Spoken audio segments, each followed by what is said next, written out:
Hello and welcome to the One-on-One podcast. If you're enjoying the show, consider signing up for the Patreon.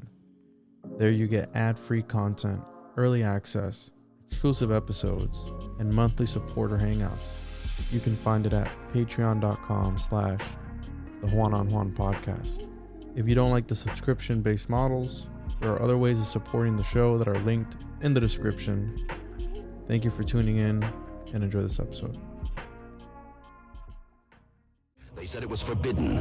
They said it was dangerous. They were right. Introducing the paranoid American Homunculus Owner's Manual. Dive into the arcane, into the hidden corners of the occult. This isn't just a comic. It's a hidden tome of supernatural power. All original artwork illustrating the groundbreaking research of Juan Ayala, one of the only living homunculologists of our time. Learn how to summon your own homunculus, an enigma wrapped in the fabric of reality itself, their power at your fingertips, their existence, your secret. Explore the mysteries of the Aristotelian, the spiritual, the Paracelsian, the Crowleyan homunculus. Ancient knowledge lost to time, now unearthed in this forbidden tale. This comic book holds truths not meant for the light of day. Knowledge that was buried, feared, and shunned. Are you ready to uncover the hidden? The Paranoid American Homunculus Owner's Manual, not for the faint of heart. Available now from Paranoid American. Get your copy at tjojp.com or paranoidamerican.com today.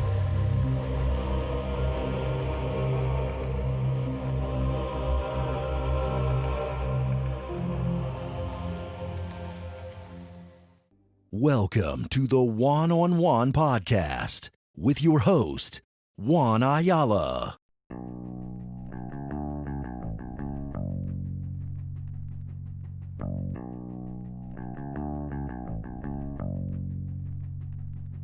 Because the true secret of alchemy is energetic transformation. This is why you can see alchemy in everything. So it's the secret to the soul. That's what nature's trying to show you. Look, this process works in everything, yet we don't know how to get it to work through ourselves and love and stuff, and yet it's obvious we're trying to become something more. The evil, the dark side of this thing, is where you try to start working backwards for power. Think about it like this. There's spirit and animal. There's oneness and individuality, just like there's, you said what, the adversary. Like that's what Satan is, the destroyer. It not just wants to destroy your life. It wants to destroy your consciousness, that idea of you growing into something more, of changing into something better, of actual alchemical transformation. This is why divorce rates are high. This is why all kinds of stuff, because when masculine and feminine come together, true godhood starts happening, and this adversary comes to try to destroy it. It doesn't want you having children. It doesn't want your spirits merging and making something more. It doesn't want any of that.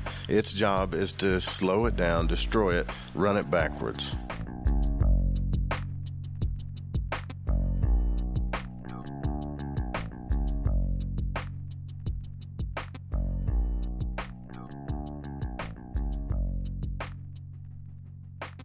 Welcome back to another episode of the One-on-One podcast. I am your host as always.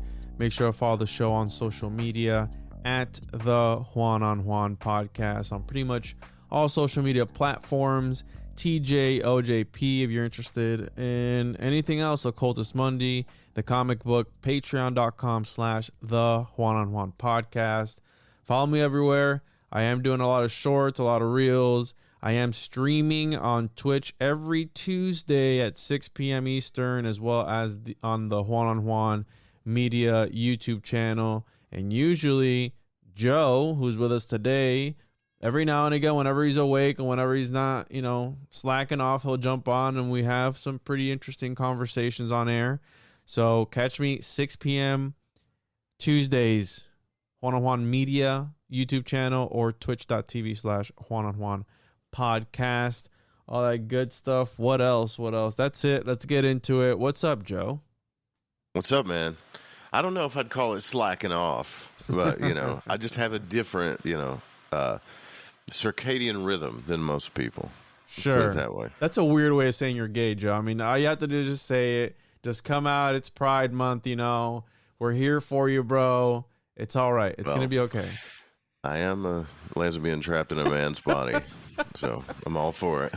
Dude, let people know where they can find you before we get started. I got some interesting stuff. You have some interesting stuff because we never plan these, people. We never plan these. We literally go, okay, this article's cool. We can talk about this and see where it goes. And then you brought some stuff up. So where can people find you, Joe, before we get into it? So you just go to fringe.fm. That's actually the URL. Some people think it's fringefm.com. It's not. It's just fringe.fm. And that's our network that we do the show on. I have a show page there. And then Joe Roop or Lighting the Void on social media, just any social media. Nobody has Lighting the Void, so you could just search it and all the stuff will come up, you know. Yeah. And I think you can buy the .wtf, if I'm not mistaken, like the last for the website. You can do tjojp.wtf. I'm pretty sure I saw somebody with that the other day. Well, .fm domains are expensive. It charges me a couple $100 a year for it, and I've had a few offers of people trying to buy it for a pretty good price, actually. You know, so I don't know why some people have a hard time. I've made it very small, a very small URL. Yeah, you can register your .wtf domain. So interesting. And speaking of interesting, I did a reel today, bro. And this is something that popped off today. It's something that I synchronistically had talked about on episode 213. So this will be episode like 2 something above 213. So go check that episode out where I talked about organoid homunculi. All right.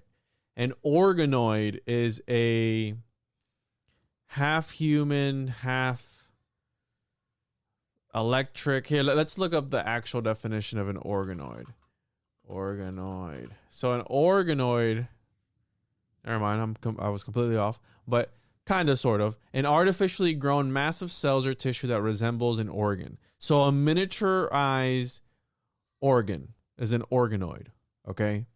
And they use these for, I guess, electronic computers. So like now computers are literally half human, half robot. So my clip producer sent me, shout out to Joe Thomas, go check out his newest podcast. Actually, he just put out a new podcast last week called, make sure I get the name right, Free the Rabbits. So look him up, tell him I sent you. So shout out to Joel.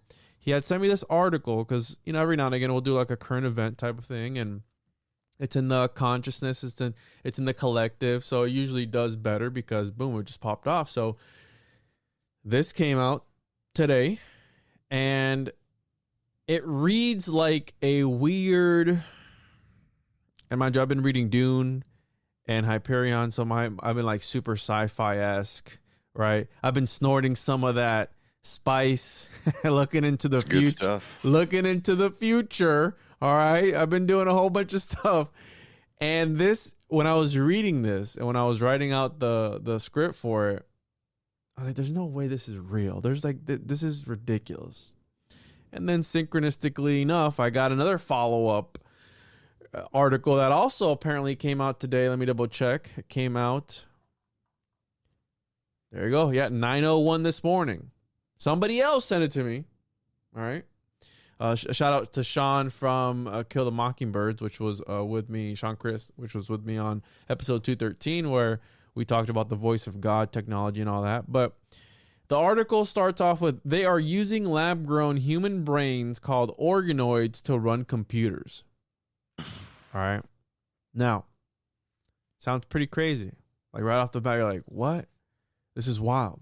This is crazy. The guy's talking about how a Switzerland company known as Final Spark has constructed a bizarre hybrid biocomputer that combines lab-grown miniature human brains with conventional electronic circuits. Now, you know, we've talked about transhumanism. We know Musk is doing the whole Neuralink thing and all that stuff. Well, these people created the Neuro platform. But here's where it gets interesting, right? Because this approach, this is the good part of it, because, you know, we're in this psyop of global warming, Bitcoin mining is taking up too much power, blah, blah, blah, all this stuff. This approach saves an extraordinary amount of energy compared to normal computers, but there's a big problem. And when I read this part, I was like, what? The lab-grown miniature human brains keep wearing out and dying. And so scientists have to keep growing new ones to replace them. All right, that's kind of weird, right? They're literally growing these tiny miniature human brains. And it's interesting that Paracelsus the alchemist was also Swiss. And he's the one that we have the homunculus concept from, which in my humble opinion, I think that homunculi were the first neural platforms. They were the first chat GPT, if you will, the first little Tamagotchi little friends, right? I mean, but they were used for more of a magical purpose. Now, the stem cells that are derived from human skin tissues are used to create 16 spherical brain organoids that the system depends on. Now, this reads so crazy. The scientists at Final Spark are calling their hybrid computer the neural platform, and it is being reported that it only uses a fraction of energy required to power a traditional setup. Now, they're selling access to the biocomputers that combine up to 4 tiny lab-grown human brains with silicone chips. This is the part that gets weird, because each of the 16 mini brains is made up of approximately 10,000 living neurons, and they're kept alive by and this is quote, microfluidic system that supplies water and nutrients for the cells. All right, so they're keeping it alive, they're keeping it hydrated, but that's not where it gets weird. This is where it gets weird. They train the brains, okay? If the enslaved mini brains do what they're supposed to do, they are rewarded with lots of pleasure. So they hit them with a shot of dopamine, this little brain that they have in this lab. As long as this is a bad thing, bro. It's so bad. This is not good. No, you know? It's not, Joe. And when I was reading this, I was getting like goosebumps, because I'm like,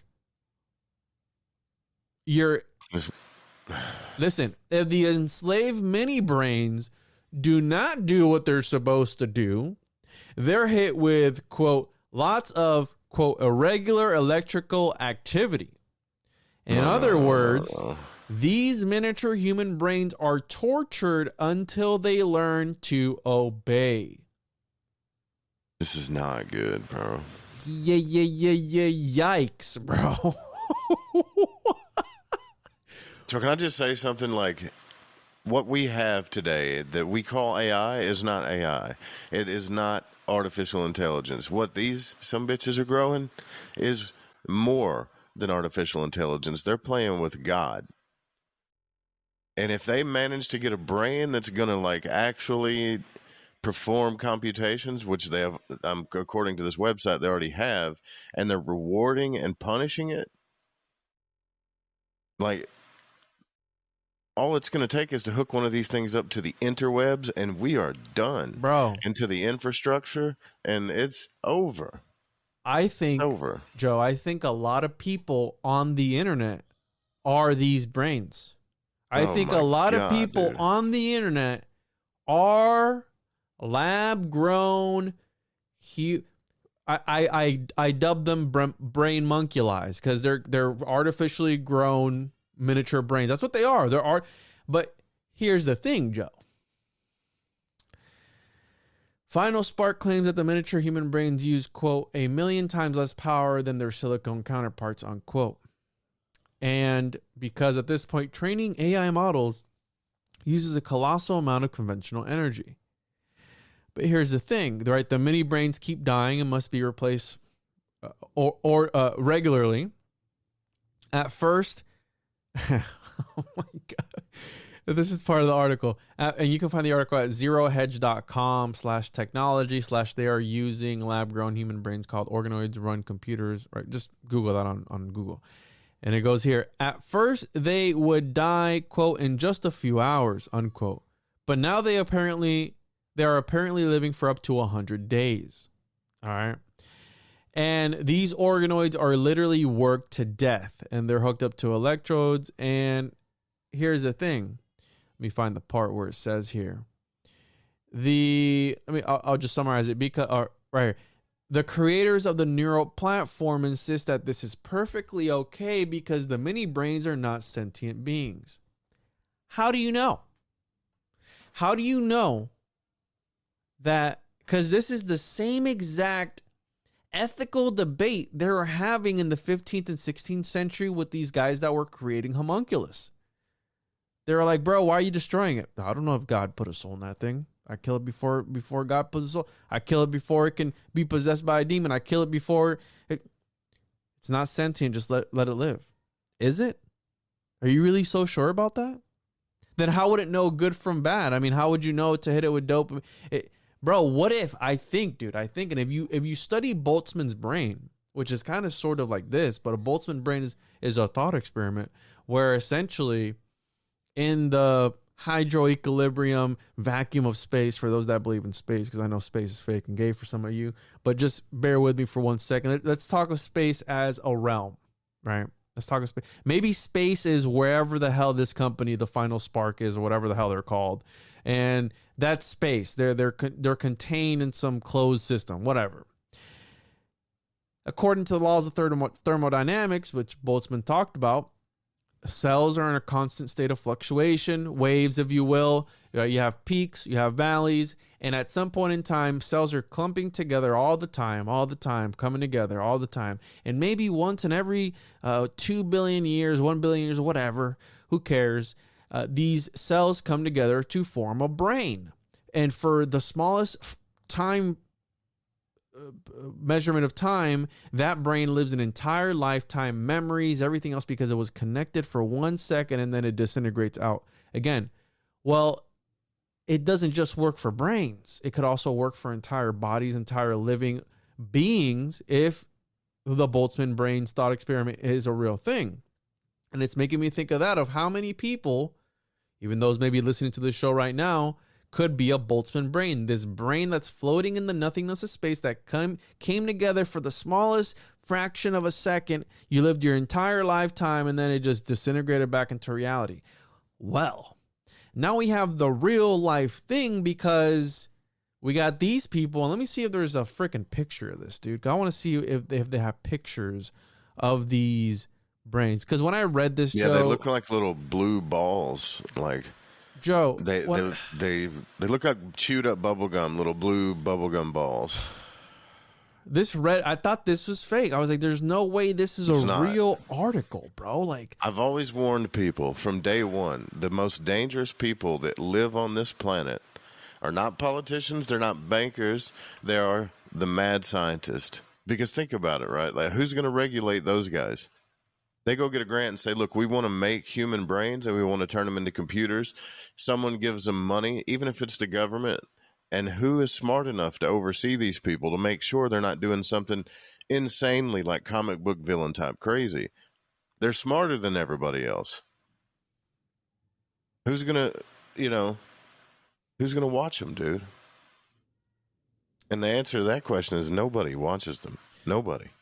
So here there it is right there, that gray matter thing. 16 lab-grown brains run world's first living computer in Switzerland. Bro, this is old, too. This is from May 28th. It's published about a month ago. So, Swiss technology firm Final Spark has successfully launched a neural platform, the world's first bioprocessing platform where human brain organoids, lab-grown miniaturized versions of organs, perform computational tasks instead of silicone chips. Yikes, bro. What are we doing, bro? What is this? Dude, this reads like a freaking... This is not good. I mean, Nope. It's going to turn into something... Imagine 100 years from now, all of your computers have a brain in them, or like an actual brain. That's what they're working on. And this is why, Joe, that,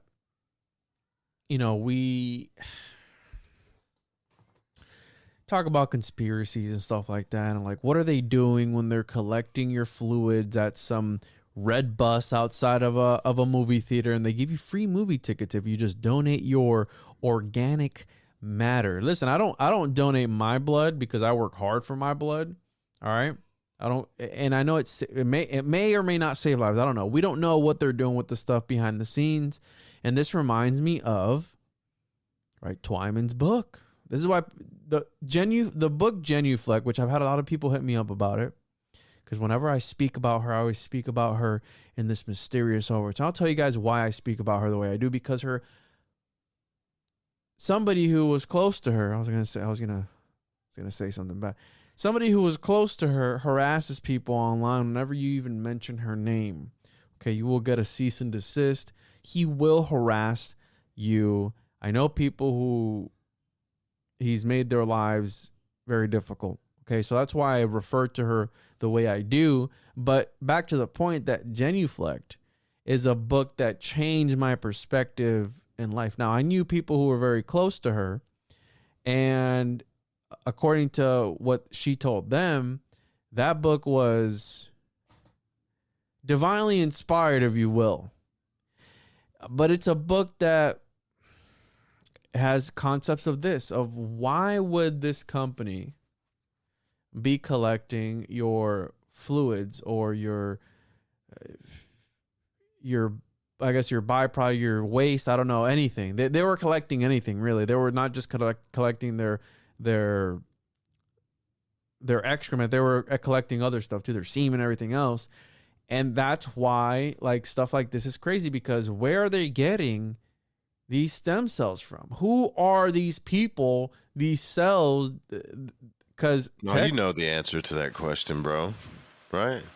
They get that stuff from babies and all kinds of things. That's where they've been getting stem cells. I mean, fetuses, man. That's where you get them from. They can get it from there, and they can get it, I mean, from other places too. People willingly. So it's not just like, and this is why, because you have a crossover of all the stuff that we feed these social networks, these social media networks, right? We feed them so much information. Now combine that with actual organic matter of yourself, and you have a recipe for disaster. So when I was reading this, bro, I was like, this is not real life. This is not real. This is crazy. It sounds bizarre. It sounds like a fake, like a sci-fi movie, but I did a reel on it today.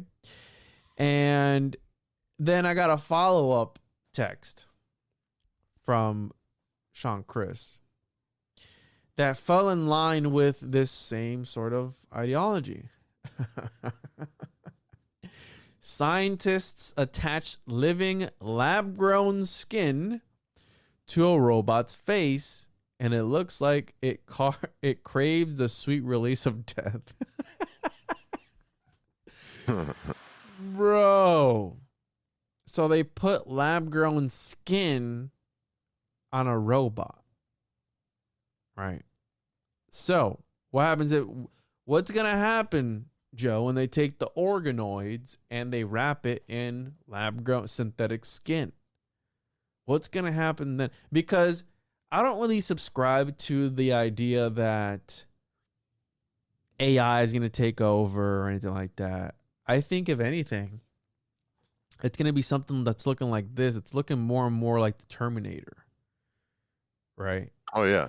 If they want to build like living cyborgs, biotech organisms or whatever, they're on their way. They're on their way. And this research, like I've been reading this the whole time you're talking. This research it's working. They're trying to figure out how to scale it, how to scale its lifespan. But then also once they figure out how to scale the lifespan, they're going to scale the size of it. Because right now they're little micro brains. They're small. Yeah. Yeah. So, and what happens when they hook it up to, let's say, a dolphin's brain or a whale's brain? Or, because a dolphin's brain, essentially a dolphin has like 4 lobes, doesn't it? Like it sleeps with one eye open. It keeps one eye open while one side rests. And we know that allegedly, I mean, if you look at all these occultists, and I've been reading Robert Anton Wilson lately, You have I think it was, who was the guy that was jerking off the dolphins? It wasn't Leary, right? It was. Yeah, it was. Was it Leary? No, Timothy Leary is the LSD guy. So, yeah, the LSD was the other guy. What's the other guy's name? I always get them mixed up. It was Timothy Leary and here, Dolphin Experiments, 1960s. The Dolphin. Let's see here. Who is this? The Lilly? John C. Lilly? John C. Lilly. There you go. You got it. John C. Lilly. American physician, neuroscientist, psychoanalyst, psychonaut, philosopher, writer, and inventor. And I believe it was... somebody said, and I got this from Donut. Somebody said that this was a modern version of Crowley. And I believe it was John C. Lilly that talked about whales having like religious experiences. I think that's why they put it in the movie Avatar, where they were trying to extract this thing from the brain of the whales that had like these crazy religious experiences. And that was the most valuable substance in all of the galaxy and all the universe. It was like, I forget how much per like a little bit of it because it reversed aging. They had figured out that if they mined this stuff from this whale's brain, it reversed age. I mean, that sounds a lot like, you know what I'm saying?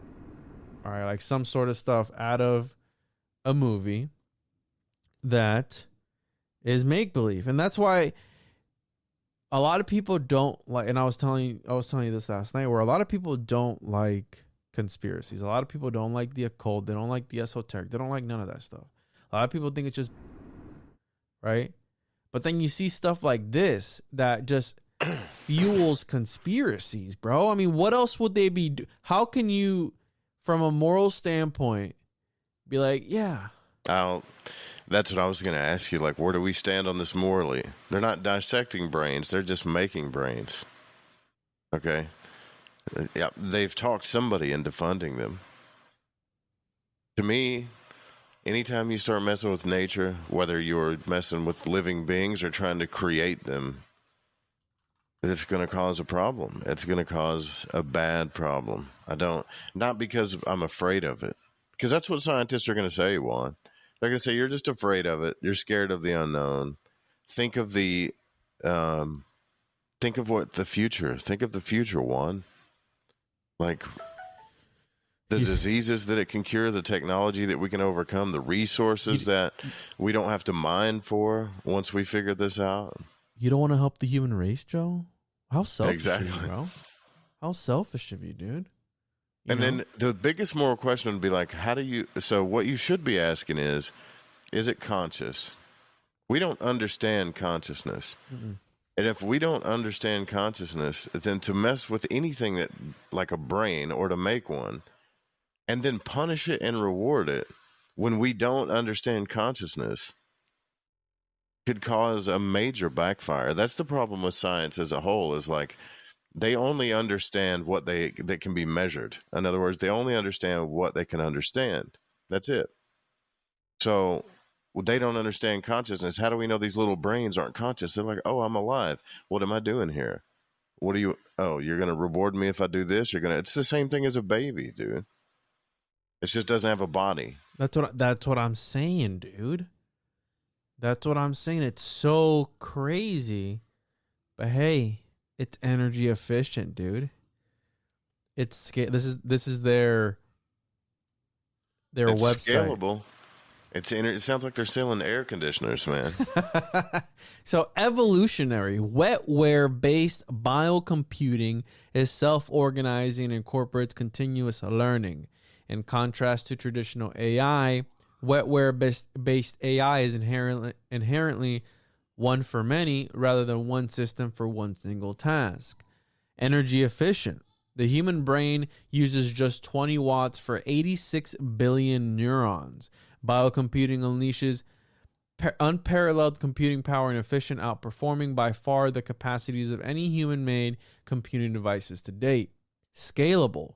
Growing and scaling biocomputers is straightforward, as it is just a result of natural expansion. This process is significantly simpler than scaling silicon-based CPUs and GPUs. Listen, dude. It's evolutionary, it's efficient, it's scalable. I'm kind of getting behind this, Joe, just here on their website reading it.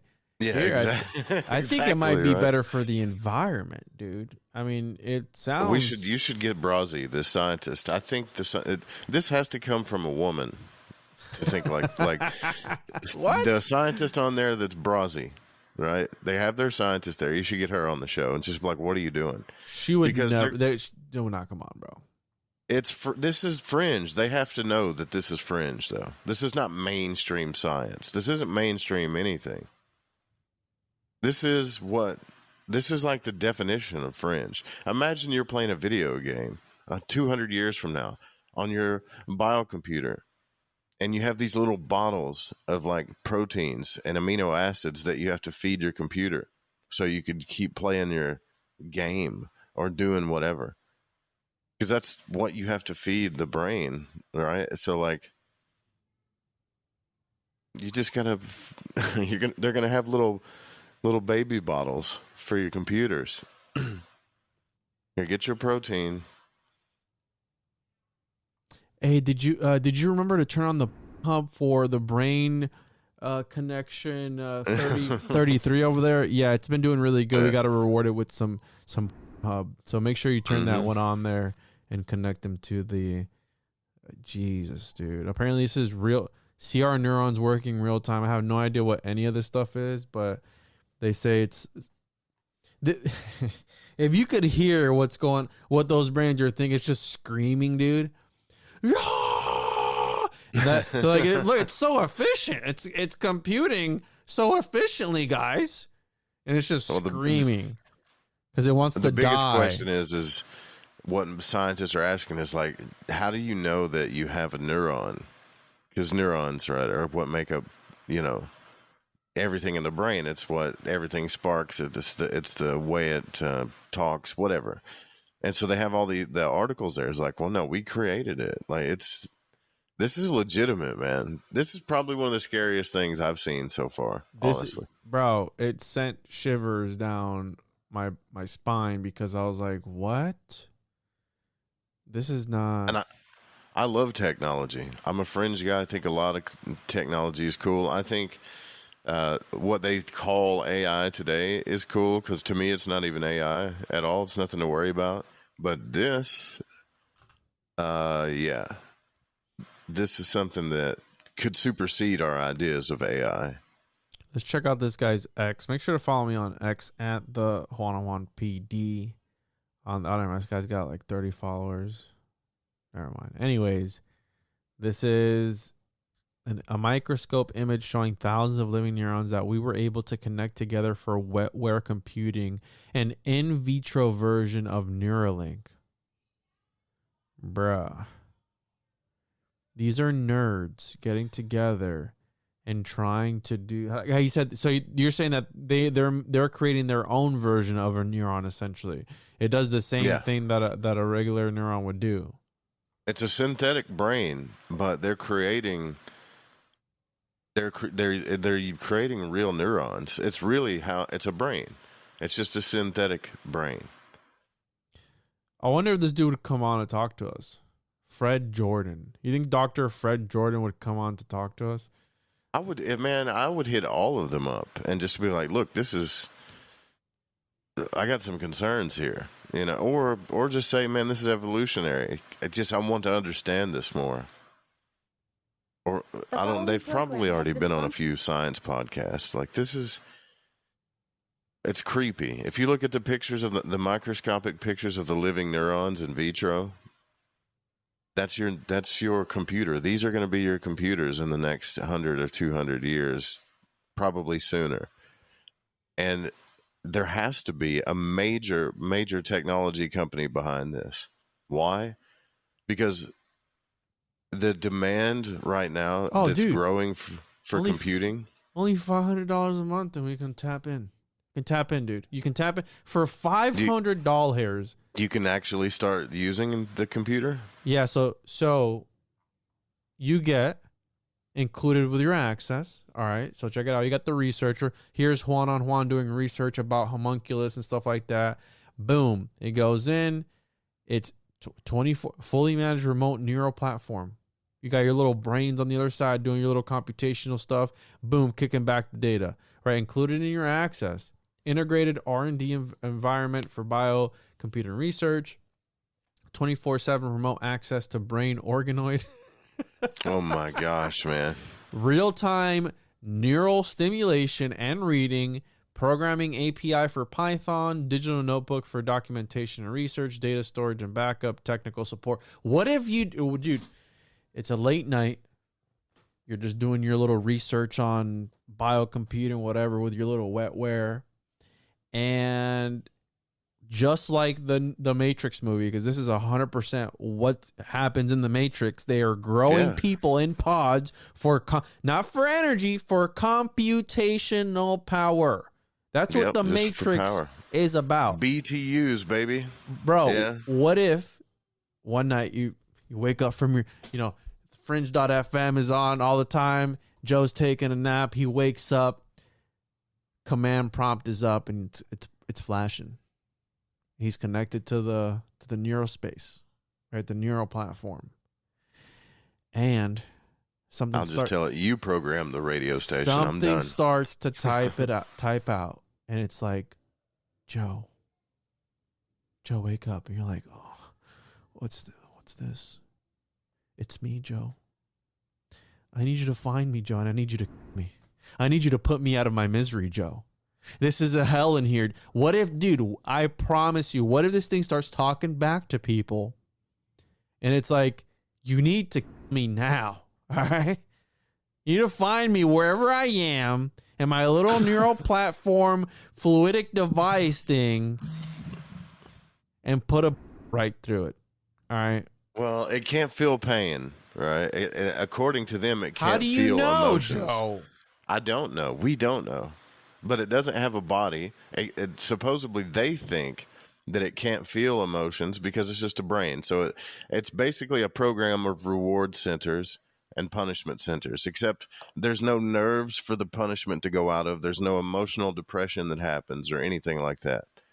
But I don't understand. I know this is going to sound weird, but I don't understand how they can come to that conclusion when they don't understand consciousness to begin with. Yeah. That's what I'm saying, bro. That how do you know you're not a brain in a vat jar somewhere right now? Yeah. I mean that's been, dude, at the center of like any philosophical argument is always, how real is real. That's the whole Garden of Eden story of like, hey, keep them dumbed down enough.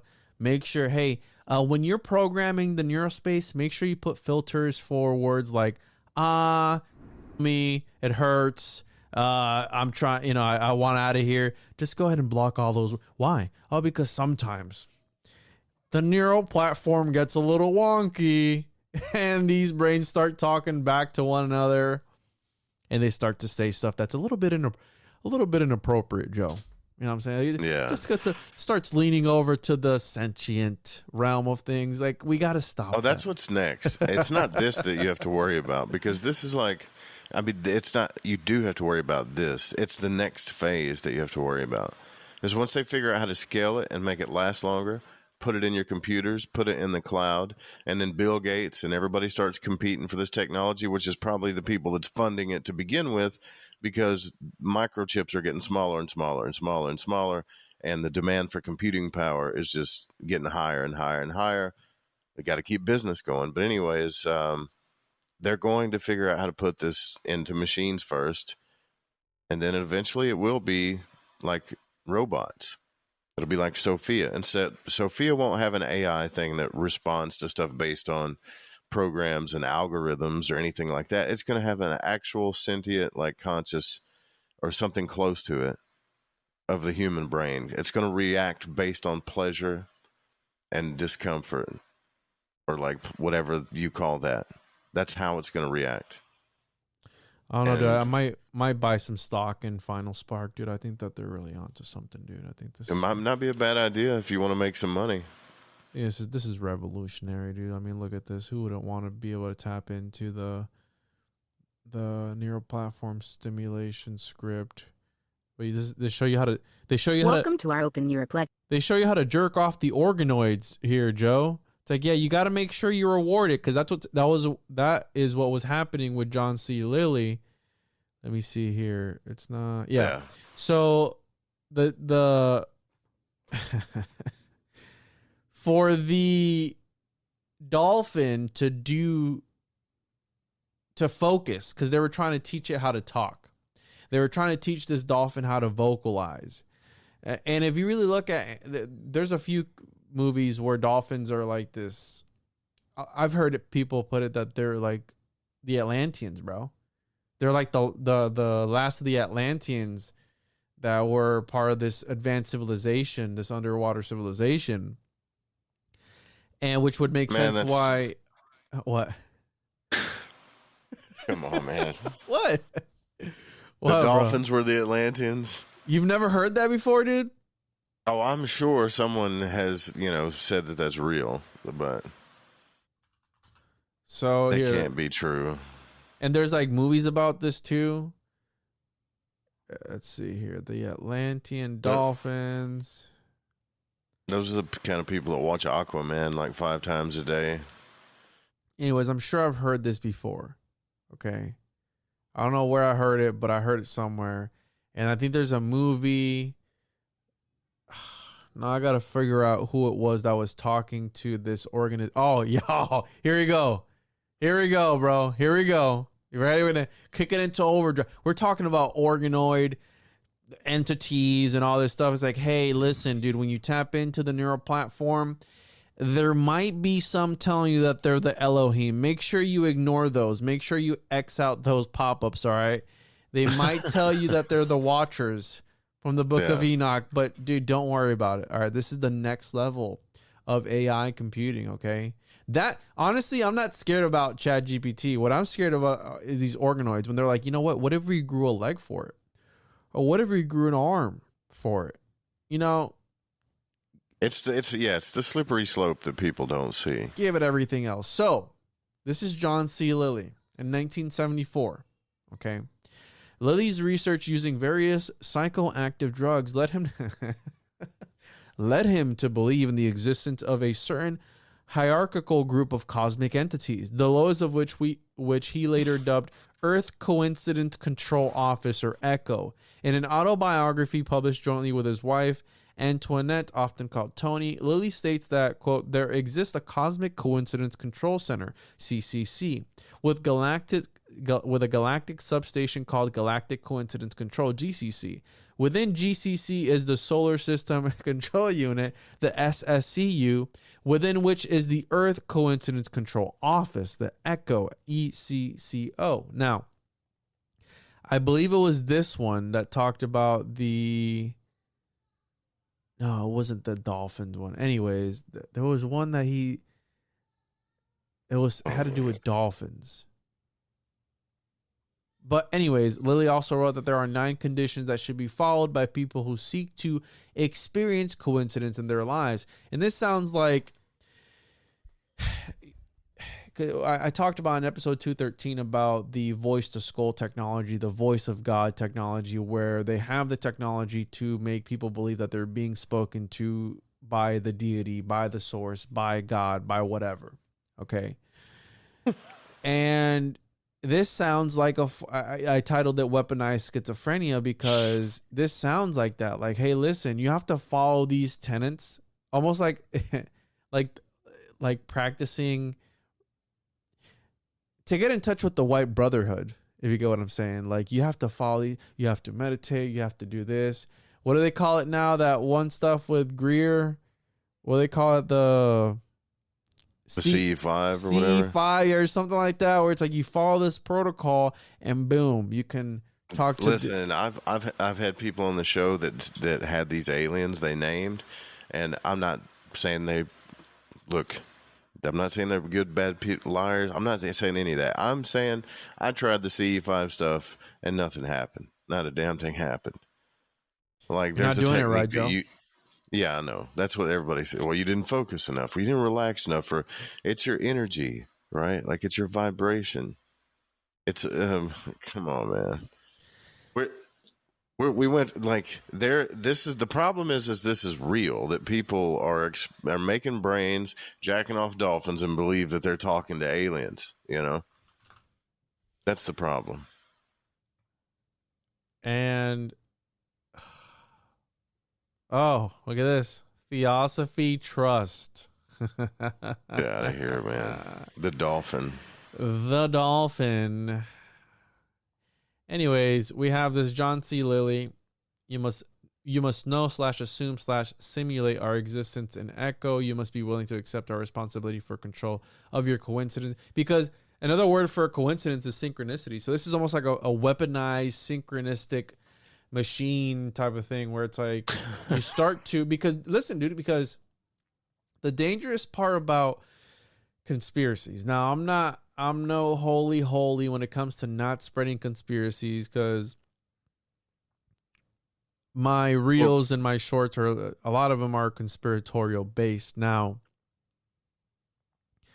well, some conspiracies are real too. That's the problem, Joe. That some of them are real, or what you can perceive as real. But you got to understand that some people, how you said that, there's people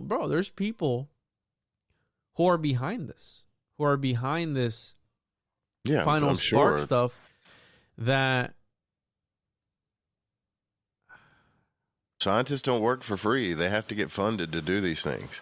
You got to follow the money and see who's funding them. Then you'll see the real agenda. I posted this 6 hours ago. I'm trying to find the money, but it doesn't look like it. Of course, they're not going to show you who they are, right? They're gonna have a representative, and they're gonna hide from some kind of legal agreement who funded them.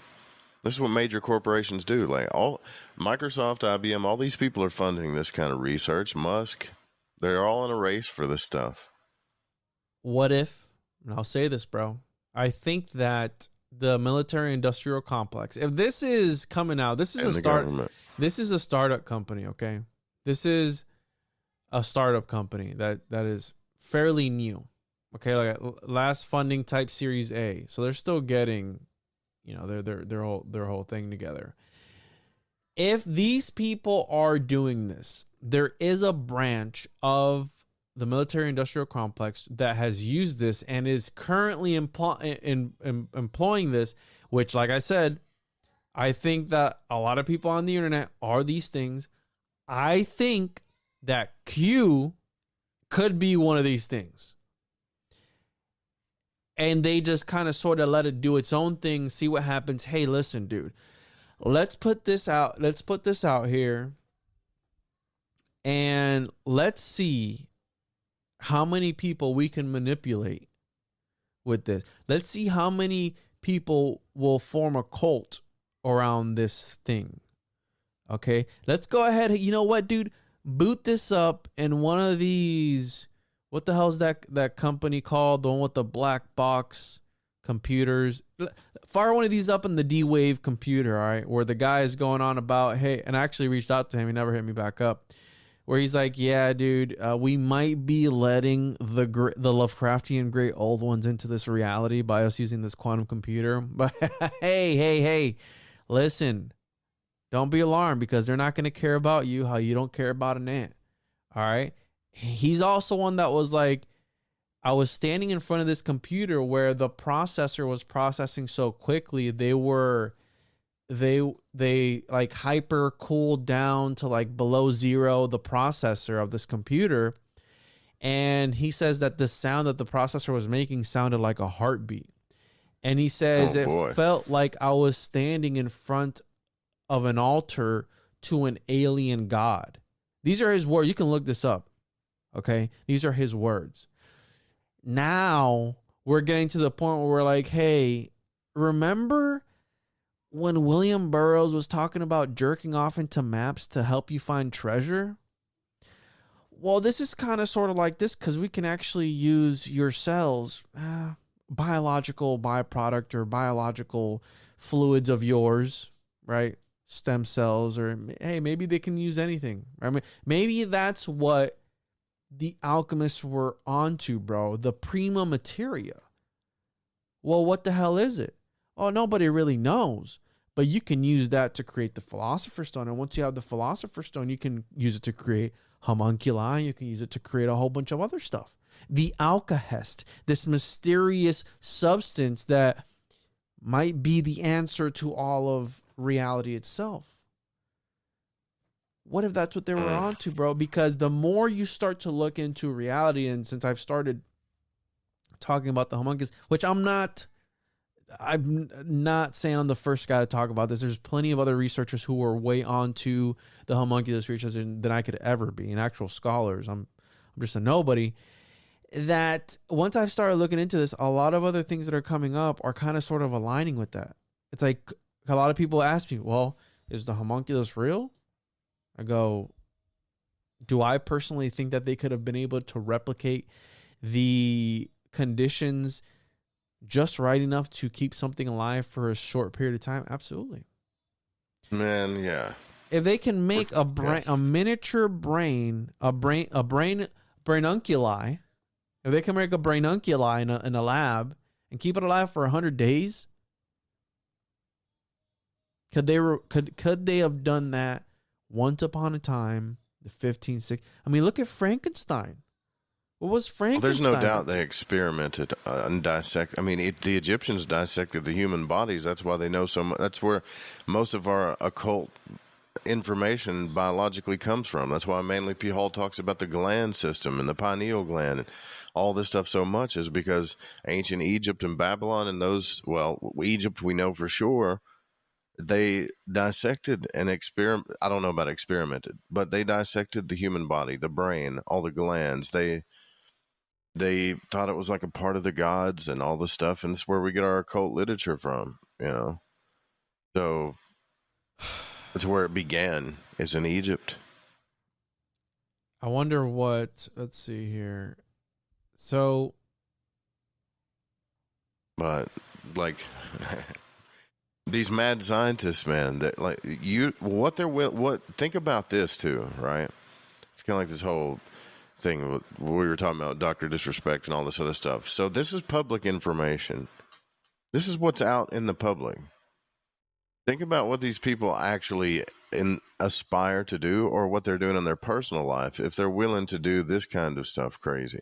I'm not talking about the brain people, but if you're willing to experiment with dolphins psychologically, sexually, or whatever the hell they're doing. So to be clear, Joe, she only jerked the dolphin off so it wouldn't be, so it would focus on the lessons, okay? So just to get its mind off of it, real quick. That's psychotic. Real quick jerk, and that's it. You move on, all right? So don't be labeling her as some sort of creep, right? She's still alive. All right, she's 80. I don't care. It's psychotic. Okay, this inspired her to research teaching animals to speak human language. All right. So just before you slander her, Joe, just know she was doing it to distract the dolphin and make it focus on the lesson. But I'm with you, dude. I'm with you that there are people. Well, let's put it from this point of view. Let's say an entity came from outer space, or that you see on a rare occasion, but it's not you. Like, let's say these big aliens, twice the size of you, that spoke a different language. They do their own thing. They live in space, whatever. And one day they look at you funny. Why are they looking at me funny? Am I not doing what I'm supposed to do, or whatever? And then they just pull you out and start jerking you until they milk you, right? Think about it. And then once you do that, they give you this look like, okay, get back to doing what you're supposed to be doing. Wouldn't that traumatize you? Like, wouldn't you be emotionally damaged from that? In my opinion, I'm an animal lover. I think this kind of stuff screws up a whole race of animals just to do that kind of, just any kind of experimentation like that. It's psychotic. Yeah, it is. It takes a certain type of, and this is something that spoiler alert, I was rewatching Full Metal Alchemist Brotherhood, and can skip 3, 2, 1. Part of the whole thing there is, what does it take to create the Philosopher's Stone? And lo and behold, that it's human life, right? What does it take, right? And that's the taboo. You can't in that story, in that anime, the manga, whatever. The taboo is creating human life. That's you can't bring back people. You can't create human life, even though all of the elements that it takes to create a person or that are in your body, you can buy it at freaking Publix or the grocery store right now for a couple of bucks. But there's something else to the human experience. There's something else to it that makes us much more than just an ingredient list somewhere, right? That puts us all together. Now, what that is, we don't know, and I think that's what we're still trying to figure out. And I think that's what the alchemists are trying to figure out as well. Like the idea of being able to take reality apart and put it back together. You know, what is, like you said, what is consciousness? And I think that a lot of these ancient texts, bro, were trying to explain this. And this is why I resonated so much with the Gnostics, because the Gnostics really explained that consciousness came first. They just called it the Father. And then the Father thought of itself another counterpart, that's the feminine. And then when they came together, the Christos, the child. And it's like, oh, wow, that's crazy. And then they start to androgynize everything. It's like, well, then it turned into a snake, a lion-headed serpent that then created reality. Whoa. Where the hell did we make that left turn? Like, where'd you go? But what if they're talking about what some people speculated, that was that all these stories of antiquity, at least from the alchemical perspective, that all of these stories of the Greeks and all these other were actually alchemical allegory, so symbolic for other things, for ingredients. A lot of people saw that at first like that. A lot of the alchemists were like, hey, all these Greek stories, that's all alchemical talk. It's all, this is referring to this. And if you're able to decipher that, I don't know what happens when you learn the actual name of the person that actually killed JFK. Do you dissolve out of existence? Do you dissolve out of reality once you learn that? Are there words? And this is what I love about, like, again, Burroughs and all this other stuff, where it's like there's a string of words that'll kill you. There, you can read something, Joe. There's a certain string of words, or maybe sounds. Maybe it's sounds. That once you lay your eyes upon that, Joe, you die. You can break somebody down with a certain string of words. And I think that's why, Joe, that's why a lot of ancient cultures, and even some today, don't use vowels when referring to God. And I've said this before, that I think vowels hold reality together, bro. Now, well, the Gnostics vibrated vowels. 100%, bro. A-E-I-O-U. Or but see, here's the thing, like the ancient god of E-I-O was basically just, that's a Isis, Apophis, Osiris, E-I-O. But what it stands for, birth, death, and resurrection. I think these gods are just symbols. The orgasm, Joe. That's what an orgasm is. It's just birth, death, and resurrection. Like that those sounds that you make when you're releasing, what's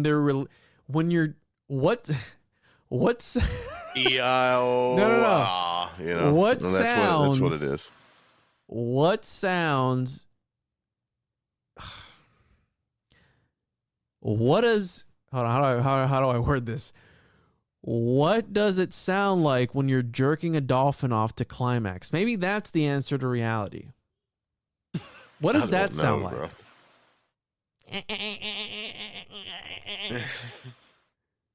Maybe that's maybe that's it, bro. Maybe that's the why wah-wahs. It's that wah-wah sound that everybody hears when they're slipping into a different consciousness. That's the dolphin orgasm, right? That woo, woo, woo, woo, maybe that's why yeah. Crowley and all these guys, maybe that's why they call this John C. Lilly guy the modern Crowley. Let me see if I can find that. John C. Lilly. This is a crazy conversation, brother. This is a wild conversation, bro. This is a wild. Like I mean, this stuff is real though. People are wild. This is all of this stuff to me is like humans. This is humans beings being human beings. We have crazy people on this planet that justify anything that should be objectively immoral. Can justify it some way and want to do it and then turn it into a technology and then capitalize off of it somehow. That's how crazy we are.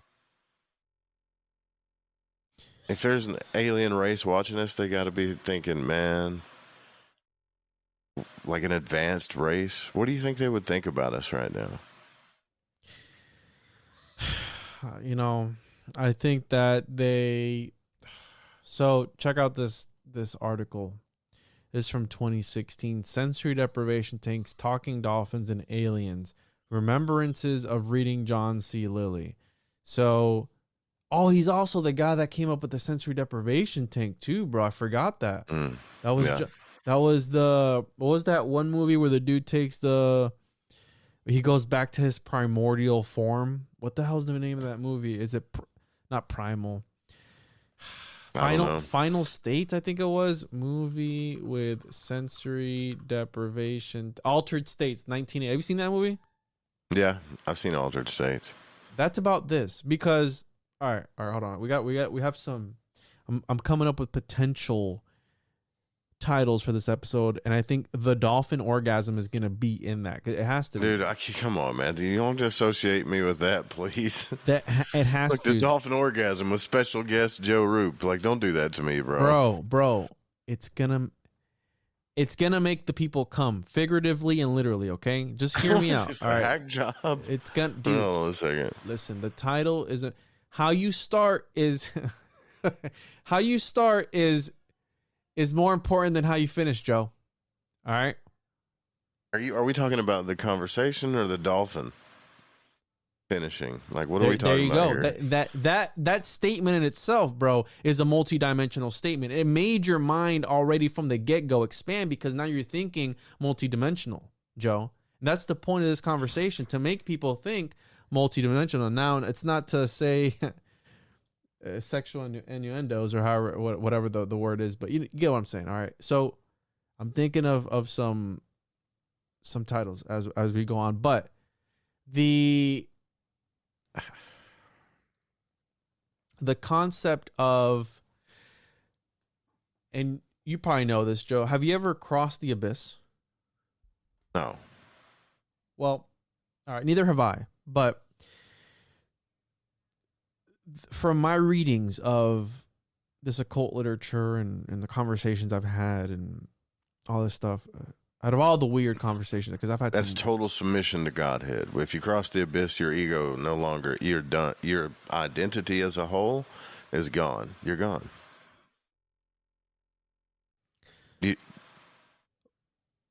The goal of a lot of occultists was to cross the abyss, the oath of the oath of the nameless, right? I think the headless God, whatever they called it, whatever Parsons did and all these guys, right? But one of the things that has always stood out to me from reading Kenneth Grant, which Kenneth Grant was onto against some black belt stuff, like stuff that, and if he was putting this stuff in his books to deter people, maybe, who knows, who cares? It's there. And one of the things that has always stood out to me, which apparently somebody told me was part of the Dune story, which I'm still, right? The worms play a role in Dune, okay? The worms. Like an occult role? The worms?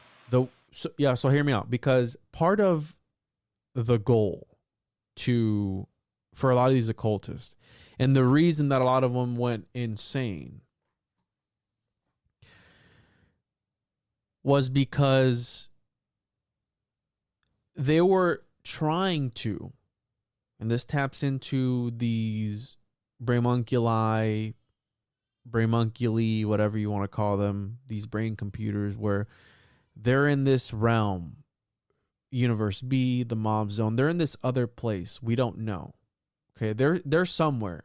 They're part of a neural platform, which we don't know what the hell that is. We just know that they're able to tap into it, okay? And the interesting part about all these other altered states, and the goal for a lot of occultists, and the reason that they went mad and insane, is because they were striving, and their goal was to assume and transform themselves, and I guess control it to a certain extent, what they call an before human existence. Okay, I'm gonna find the wording because he terms it. Whose goal is this? Because I'm an occultist, right? Like I've whose goal? Let me find the. I don't have my tablet here. Hold on. Let me find it, bro, and I'm gonna read it to you. Because you gotta see this stuff. This is from Crossing the abyss simply in the occult means crossing over the sphere of Daath. I'm gonna read it to you. Hold on. Let me think of where the hell I read this. This is from. Hold on. Keep talking, Joe. I mean, it just is the tree of life. So you have the first sphere of creation, like you were talking about, Kether. Then you have the Ein Sof, the Ein Sof, or which is limitless, nothingness, and whatever. Then you have the light that creates Chokma and Bina, the first polarity.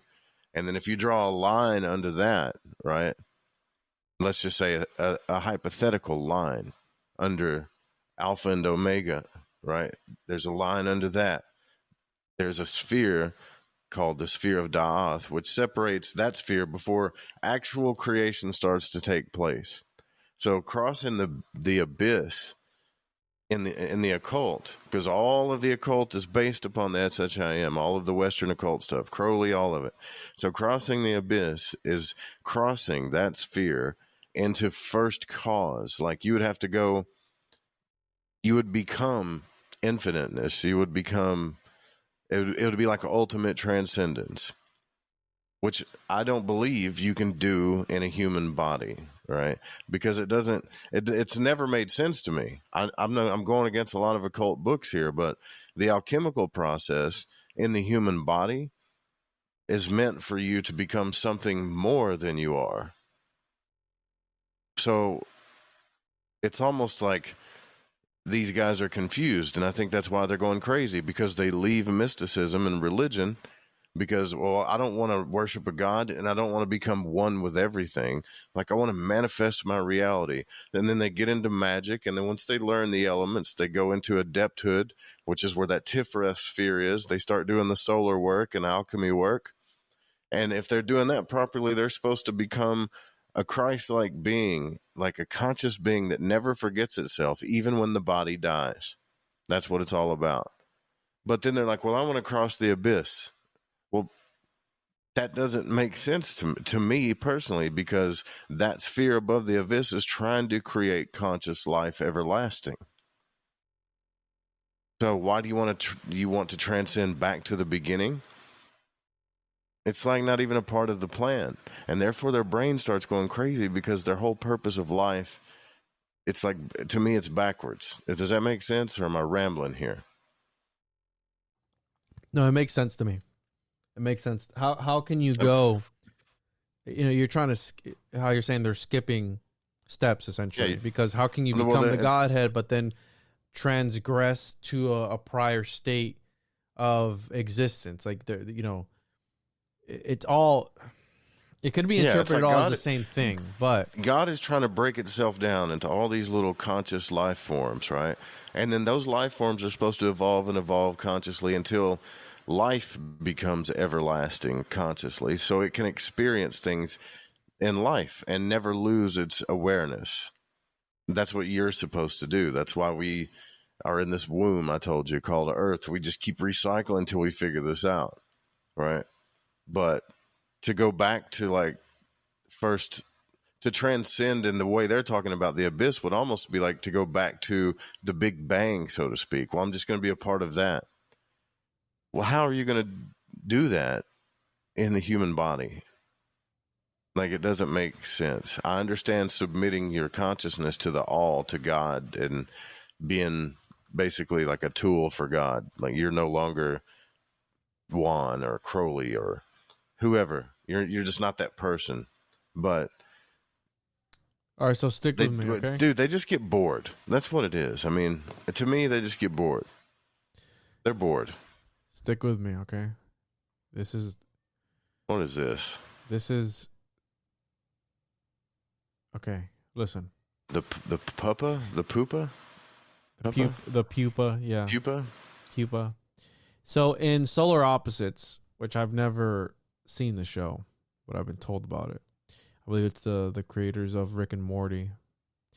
There's this, what looks like a innocent looking character within the entire, like, the series, right?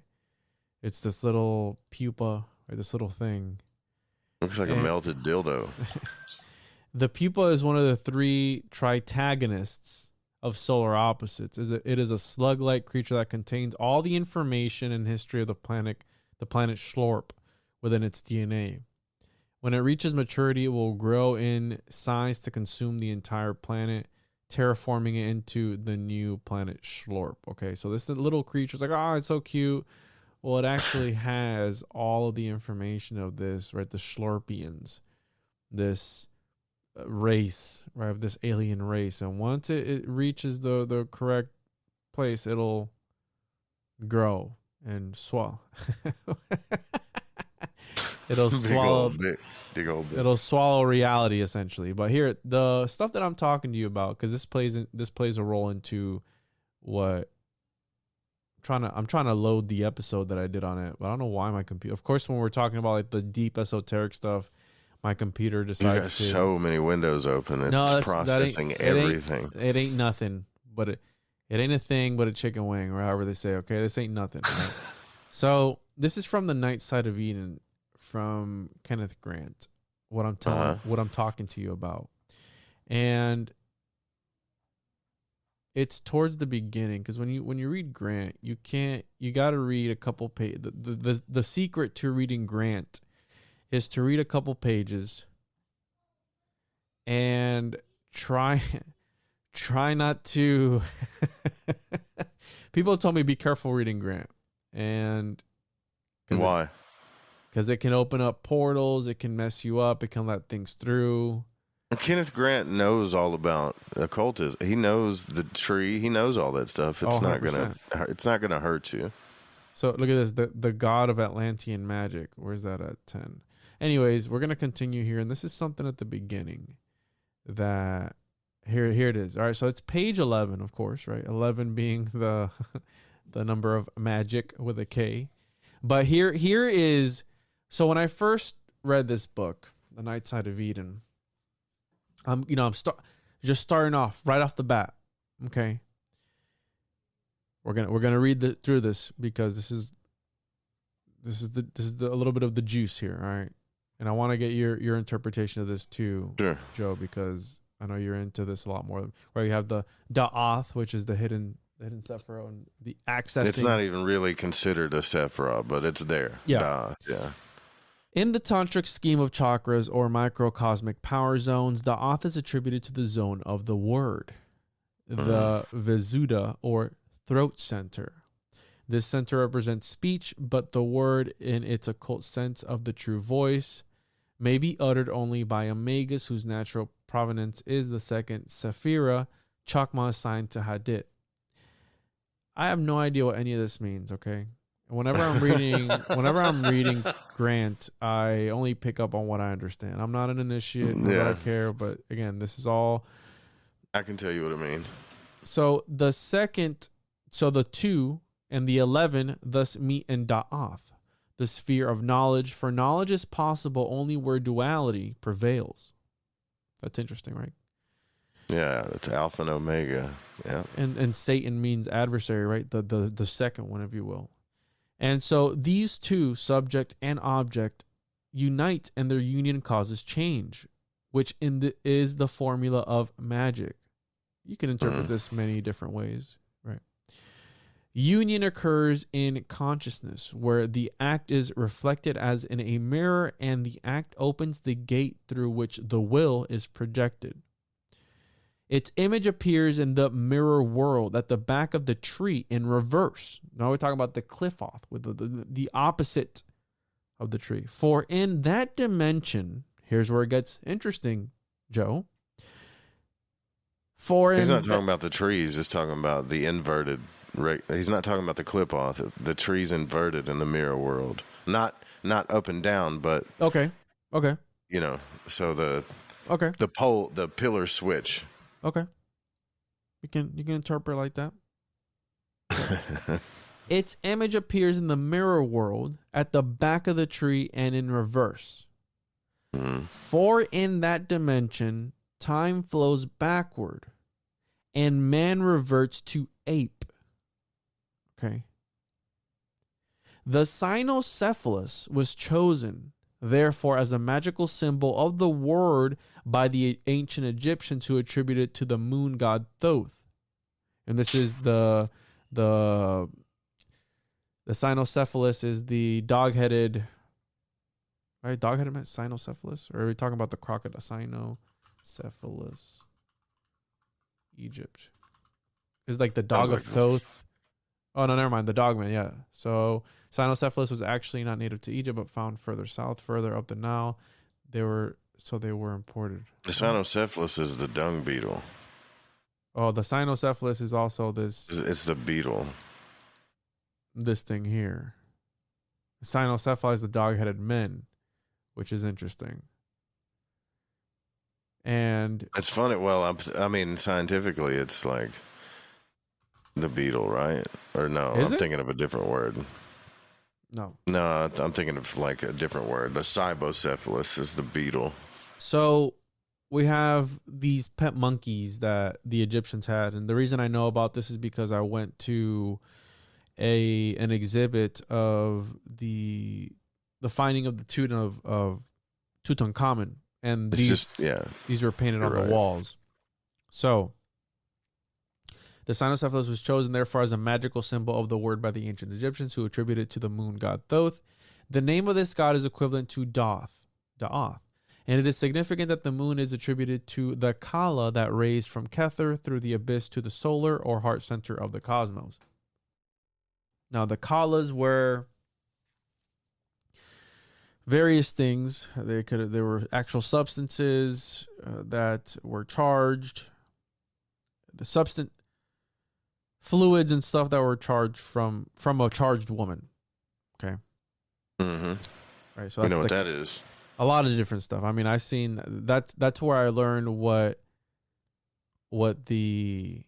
I'm gonna have to light up, dude. I don't know where you're going with this, but this is getting interesting. Listen, I don't know where I'm going either, bro. But hear me out. The stuff that I want to talk to you about is on the next page, but I'm just taking it.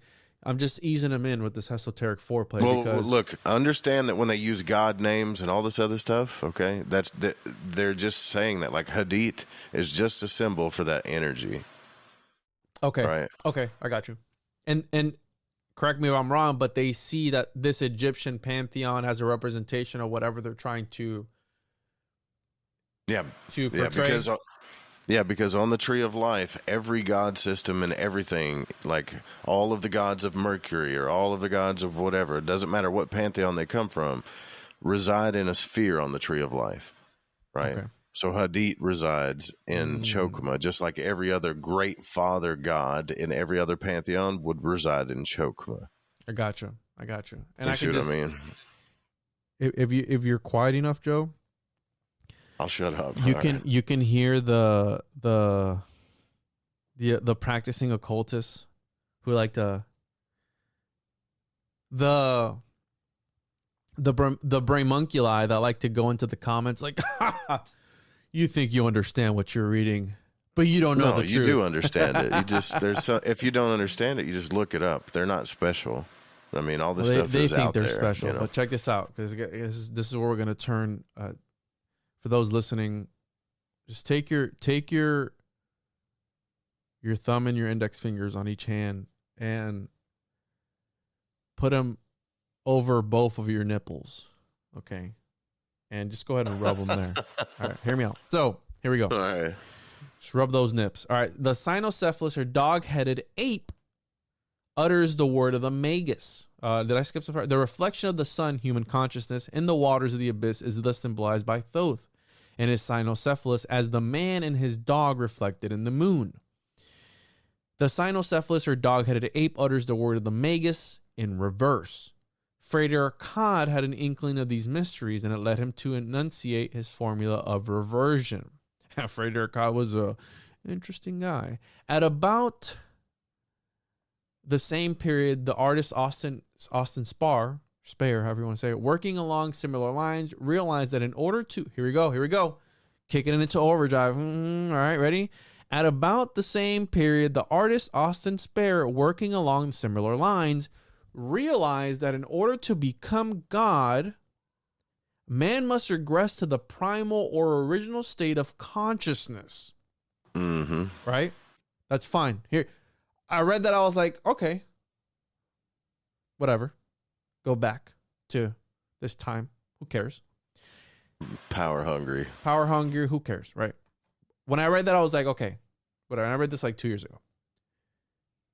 This is the ultimate rationale behind the attempts by occultists of all ages to leap backward and inward to the interior depths of the tree, thereby, and this is the kicker, this is the Pupa universe, this is the Pupa universe, the solar Pupa reality, and I'm going to get into some other stuff because I think this is what Grant Morrison So you're saying they want to become God and swallow up everything?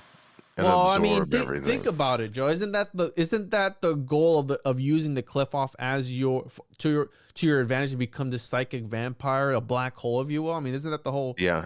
But they don't. The thing is the evil is so evil. The evil has talked a lot of these some bitches, and I'm an occultist too. But I will tell you, some occultists are some bitches.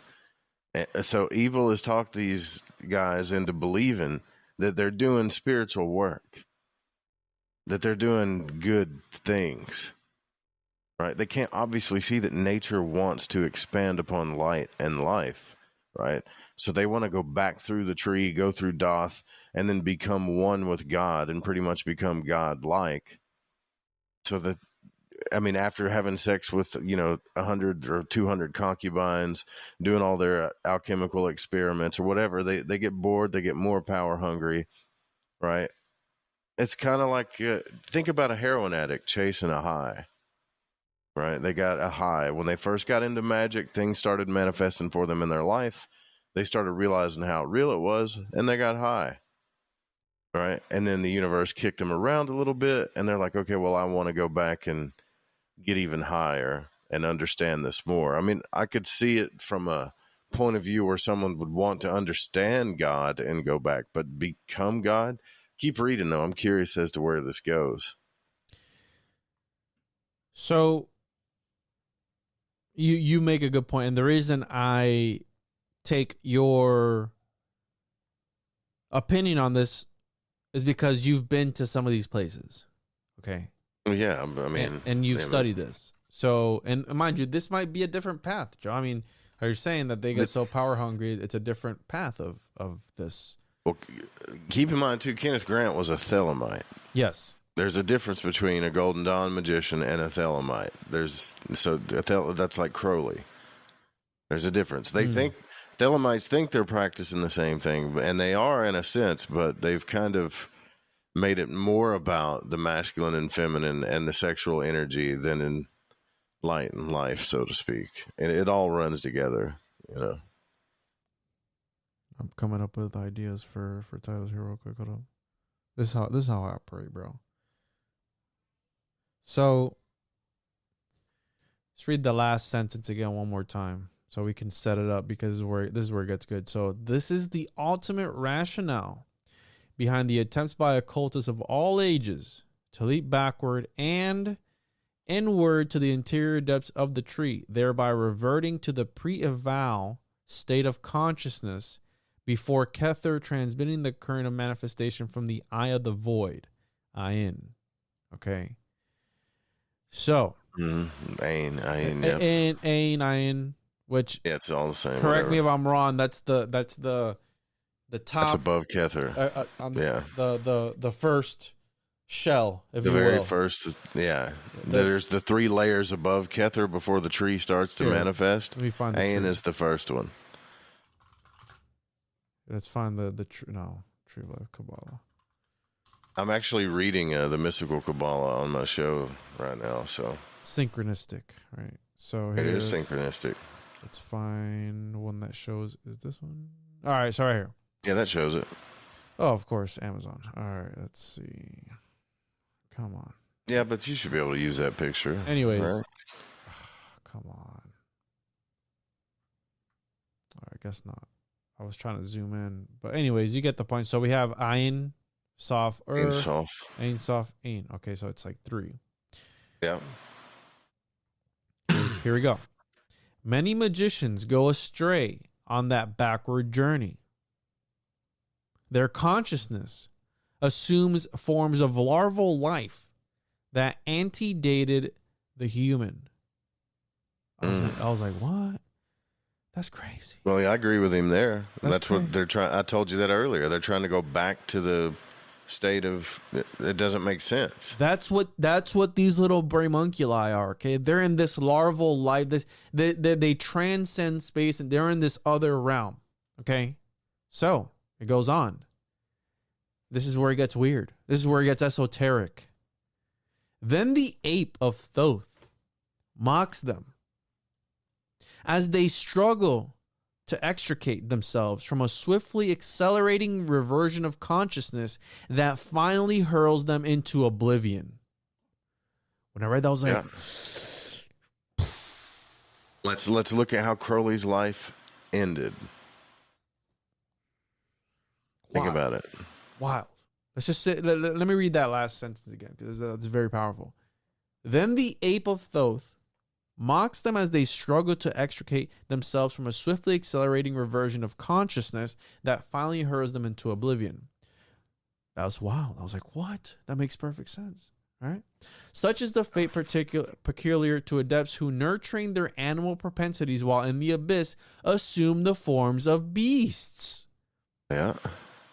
And then it's got a little footnote here, right? 18. Without first relinquishing the tendencies of the ego to use for personal ends the powers which these creatures symbolize. Now, this little footnote here is what really messed me up when I first read this. I was like, what? You've reversed God's plan, is what you've done. You went back to your animal nature. Trying to further expand your consciousness, though, because your original intention was to, again, assume it, but it just spiraled out of control. Because remember, in that other dimension, time moves backwards, right? Think about Stanley Kubrick's movie, A Space Odyssey. What happens as they go further out into the abyss? He's reverted back in time until he's like a baby. He's like this little baby in this thing again. a little baby. He's a little baby. You can't get out of the cycle, dude. Like you can't be God. You can't. So we must then hoist, let's see here, anti-worlds based on the application of each sephira to its opposite, thereby obtaining a glimpse not only of the back of the tree, but the tree's total reversal in respect of its obverse, which constitutes the world of appearances. We may in this way formulate not only an anti-world or zone of antimatter, but also a zone of anti-spirit represented by Kether, inverted behind Malkuth. But let us not fall into Akkad's error regarding let's not Akkad did that error, right? Of regarding these speculations as actual facts of spiritual consciousness. Rather, let us use the idea of them as a spring. Okay. Oh, right. Rather, let us use the idea of them as a springboard which may launch us into inner spaces of consciousness that comport each in their turn the hell or whole of each power zone. So, 18. Does that make sense what he's saying? Because Kether reflects Malkuth, the earth, right? So, God made man in his image. So, Creator made the physical world and everything that he is. So it's a reflection of Kether. But it's not physical in Kether. When you invert it, well, now, it's Honestly, what he's saying is your consciousness is stuck in a loophole. It's like stuck in a place where you can't get out. Kether is the And top. the only thing that's going to happen is you're going to turn beast-like. You're going to go back to your base animal nature. Because Malkuth is reality, right? Malkuth is the world. We exist in Malkuth. That's right. I wonder. That's why when you look at the grades of the Golden Dawn, Malkuth is like 1 equals 10, and Kether's 10 equals 1, and the numbers start reflecting until they come into the center. Oh, man, it's heavy stuff, Joe. It just like there's tons of books that talk about crossing the abyss and all this stuff, but I just think all of this is in the Bible too, man. Like Christ is the way. When he said, I am the way, the light, and all this other stuff, it doesn't mean that like worship me as a person. It means be like, yeah, you could do that too, but it means be this way. Like, this is what nature's trying to do. He was Nassim. Nature's trying to expand light and life, and it's beautiful. It's not trying to go back to its primal state. Like, it's just not. This comes from power-hungry people, man, that are not satisfied with life or their lives or anything else. Like, they think they understand everything. Like you said, some of them believe they're super intelligent, conscious beings that understand more than most humans. They want to rule. They want to go back. They want to rule Malkuth. Is that? Am I correct in saying that they want to rule Malkuth? Because this is reality, and this is how you get people like these guys. I mean, I wouldn't know. Like, these guys are essentially. This is a very good point, because like these guys are essentially trying to do that, but without knowing it. Like. They're trying to play God. They might. I mean, you never know. Occultists exist everywhere, right? Like, they could very well be in this company, but I don't think. Hey, low carbon, dude. You don't want to help the environment, Joe? What the hell's the matter with you, bro? I think it's human nature to try to either be power hungry or want to understand consciousness. Like, and this final spark thing to me is like a representation of both. Even though they're pitching it like it's just, future technology and it's going to help the planet. Like, they're essentially doing experiments trying to understand the nature of consciousness deep, let's just say subconsciously, unaware. Little do they know they're birthing a little pupa that is holding all of the information of its native planet. And once it grows into a full-size whatever else, Brainunculi, it will destroy reality as we know it. That's what they don't know. That they're opening the floodgates to the pupa reality. Okay. And so number 18. Back again so we can wrap this particular part. Oh, yeah, without first relinquishing. I see it. So, all right, propensities while in the abyss. 18. Boom. This is the origin of the magical lycanthrope and similar occult phenomena. We know what a magical lycanthrope is, but what the hell is he talking about? Similar occult phenomena. Does this include possession? Does this include, is this what a skinwalker is? Is this what and also. So, okay. So keep in mind that one of the first things that you learn as an adept after you, let's just say after you learn the elements and the energies of the elements, which is what magic is. That's all it is. When you get into adepthood and like you start getting into that and you get into the alchemical process, you learn what's called the assumption of God forms, which is the base teachings of invocations. It's your beginner school of invocation. So you're invoking energies into your being, and you could say, well, you're just imagining that you're like the God Thoth or whatever, okay? But in these processes, you don't imagine. You literally evoke this energy into your being, and you become that energy. So let's say Thoth is the moon god or the god of messengers and knowledge and all this other stuff, right? So we want to invoke that God form And for a period of time, we're going to be Thoth in the flesh. That's what they believe. Right. Yeah. Other than studying grimoires and things like that and doing astral work and Goetia, which is adept work, that's one process that they do. By learning that, as they start getting advanced, they get these ideas that they're going to start invoking other things. Well, everything is energy, everything. So even things like wolves and whatever, they could become that too. And essentially start understanding that everything that's physical in nature is a reflection of types of energy. So in a sense, you could invert yourself into like a being if you wanted to and physically transform. Dude, I'll tell you the trippiest thing when I realized that this was real, and it sounds super like paranormal, like it can't be real, was that one of the guys that initiated me, and is a great guy from Ireland, was like I told you this, like in his 60s or something. And he looks like he's 20, like he's 21. Not, he's got the body of a 21. He's got the skin of a 21-year-old. His eyes have the shine of a 21-year-old, that kind of thing. It was very odd to me, and it's because he's like this, doing, bro? Yeah, but almost kind of. You could say that. You could say it was kind of like that, but not creepy like that. But his skin was almost perfect, and I said, "Dude, how are you that old?" And he said, "Well, apparently my work is working." One of the first things that you learn in ritual is.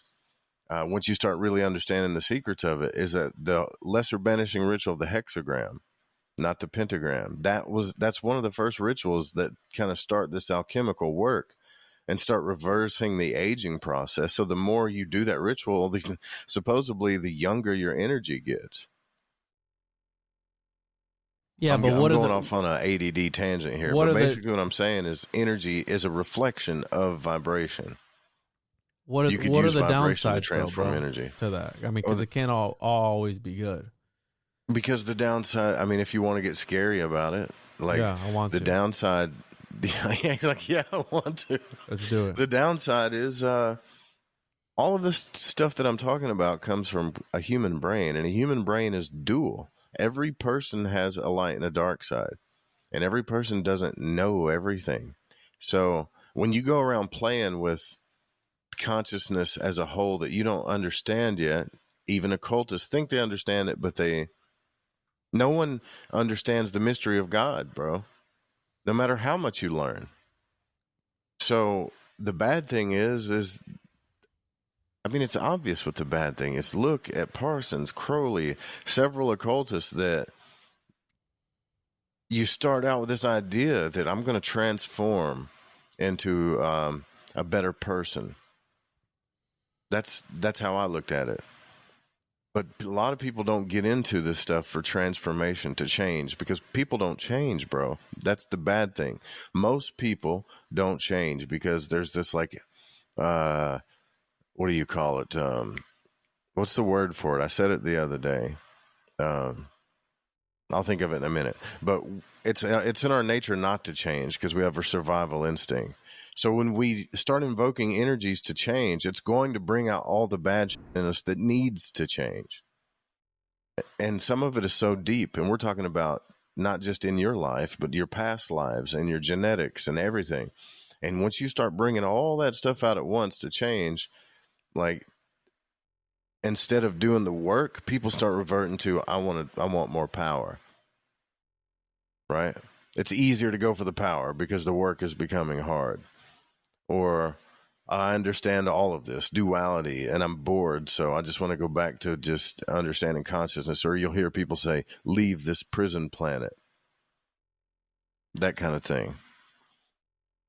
And there's no way. They're fighting against God's plan. Now, I'm not saying this because I'm religious, bro. I'm saying this because it is obvious based on the universe and everything that we've experienced that God's plan is to expand consciousness and create life everlasting.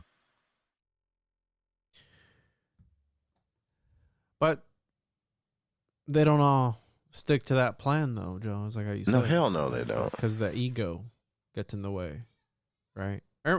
Or hell, they might even get taken over, bro. They might even get hijacked. And Absolutely, you can. by Absolutely. something. And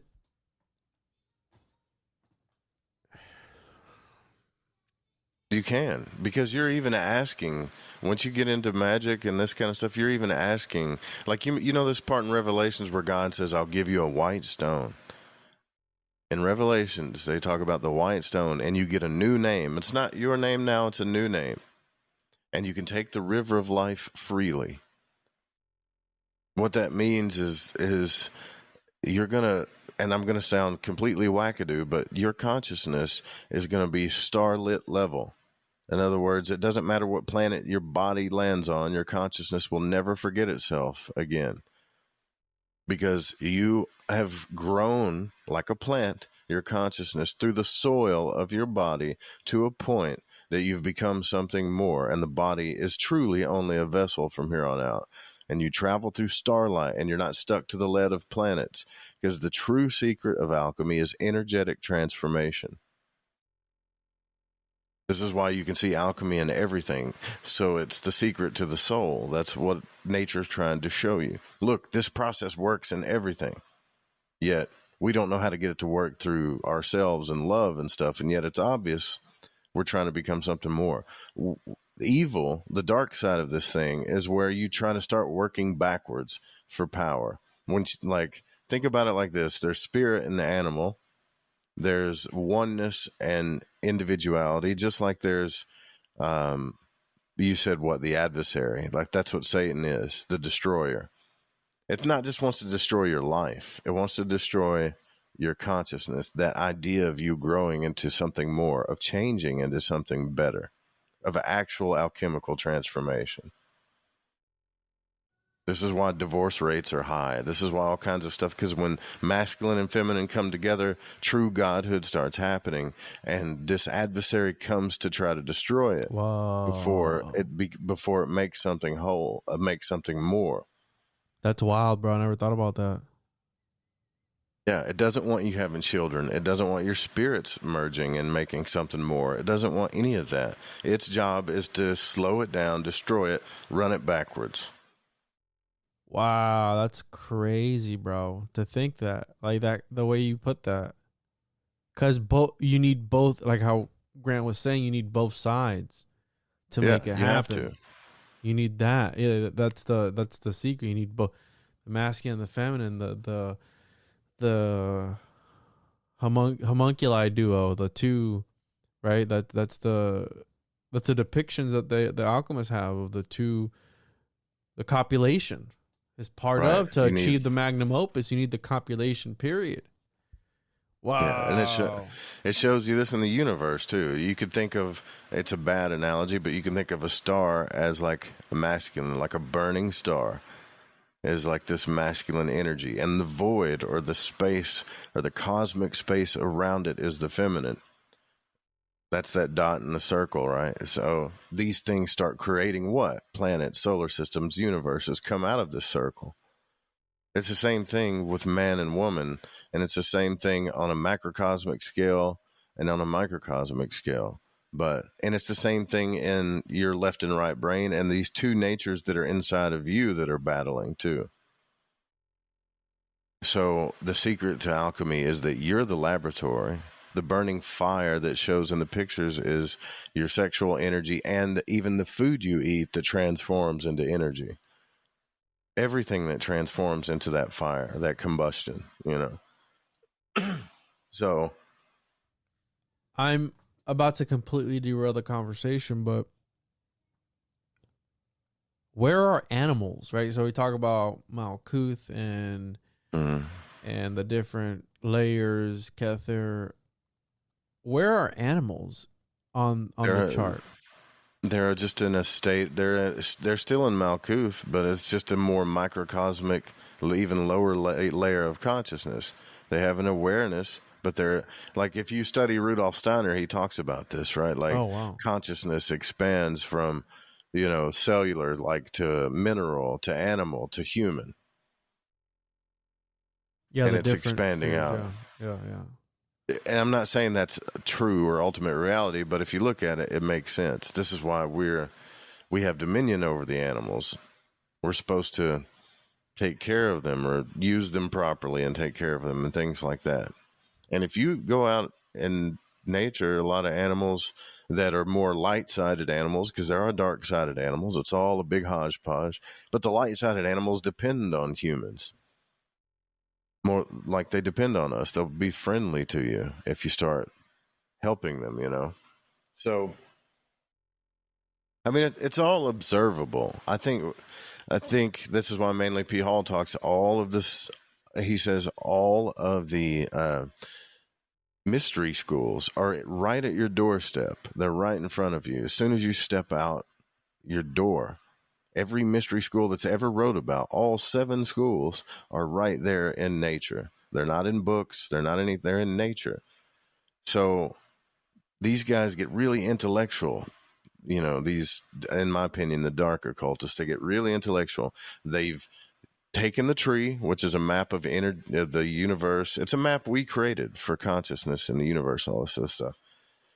And they're like, okay, well, I'm going to use this formula like a mad scientist and figure out how to, you know, crack the code. And then I'm going to go back and become, according to what Grant is saying, I don't want to expand into whatever I'm going to grow into. I just want to go back to godhood. I want to become God. And therefore, they're going to have to, in order to do that, to become first cause, they're going to have to go all the way, not just, in my opinion, back through the animal states, but rock, mineral, everything. Everything that's, you know, all the way down to the smallest physical thing to try to break that portal into spirituality, which is dumb to me. It's just completely dumb to try to do it that way, because you're already one with everything anyways. You're just in a body. I know it sounds cliche or boring to even say this, and there's no pun intended. They're bored, bro. They're like drug addicts that are bored. Power-hungry drug addicts. Knowledge-hungry drug addicts that are bored. I agree with you. It's like Parsons, right?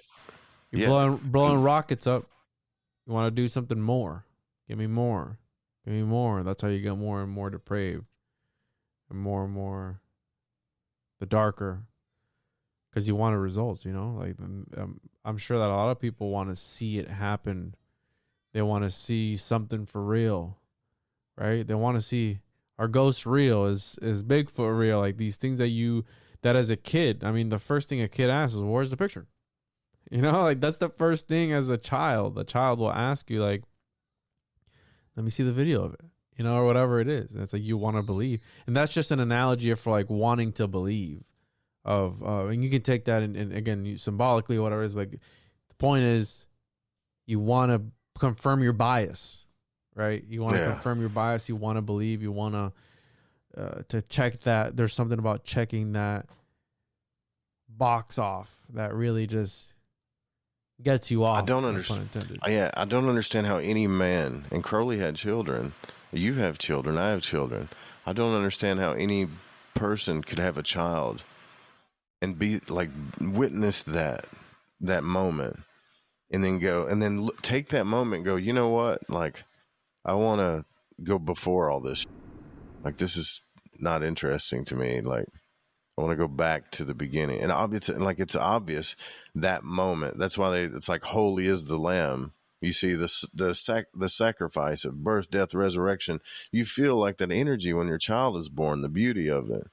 You could see that it's trying to expand life, you know, like you can feel divinity, bro, when your child is born, and the power of the feminine and all this other stuff too. Like, not just the feminine, but all of it, you know?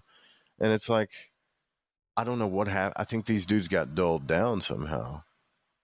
And mind you, when they become an adept, most of them started getting into grimoire or goetic magic, where they believe, and I could be wrong because I'm not an adept. I'm still just on the magician, right? I'm not into the alchemical stuff. But they believed that they have to do goetic magic. Like, they have to invoke these demons so they can deal and transform these dark things, you know. And I think a lot of that stuff happens anyways when you invoke the elements. you know. And we don't, I wish all the books that got burned in Alexandria we could just read them. There's a lot of the stuff we wonder about is in there. Bro. Do what? I think the burning of Alexandria was allegorical. I don't think. I don't. I think it really think that was happened. code for something. I mean, it's recorded in history. The pile burned for 6 fucking History's months. fake and gay, bro. All of history's fake and gay. Okay. All of it, Joe. Some of it is for sure misguiding, you know. Yeah.